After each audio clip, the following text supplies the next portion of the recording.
நீ வாயா, இந்த கறி குழம்ப நல்லா அந்த தொட்டியில ஊத்தணும். டேய், என்னங்கடா கறி குழம்பு சாம்பார ஊத்துறீங்க? சோத்துல சாம்பாரா? அப்ப கறி குழம்பு? கறி குழம்பா? நாங்க எப்படா கறி குழம்பு ஊத்துறோம்னு சொன்னோம்? நீங்களாம் நினைச்சுக்கிட்டா அதுக்கு நாங்க பொறுப்பாக முடியுமா? ஏன்டா இந்த சாம்பார் இளவ சாப்பிடறதுக்கு நான் ஏன்டா இங்க வரேன்? என் வீட்டுக்கே போறேன்டா. அங்க வரட்டி விட்டாங்க தானே இங்க வந்த. போற இடத்துல எல்லாம் பொரோட்டா எதிர்பார்க்கறது. மாப்பிள்ள, எங்க அம்மா மேல சத்தியமா கறி குழம்பு வாசம் வந்துச்சு மாப்பிள்ள. விடுறா, கடவுள் நீங்க நமக்குன்னு ஒதுக்குன உணவு இந்த சாம்பார்.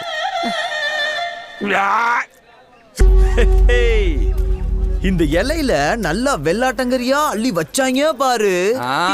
வாய வலிக்குதுடா. முதல்ல வீட்டுக்கு போய் ஊர் வச்சு சோப்பை வாங்கி கைய சுத்தமா கழுவணும்டா. 1 கோடி செலவழிச்சு கல்யாணம் நின்று வச்சப்ப 1 கோடி 1 கோடிப்ப நீ பார்த்த. ஆமாப்ப 1 கோடிப்ப. இந்த இத்து போன 4 வாழைத்தாருக்கு 1 கோடி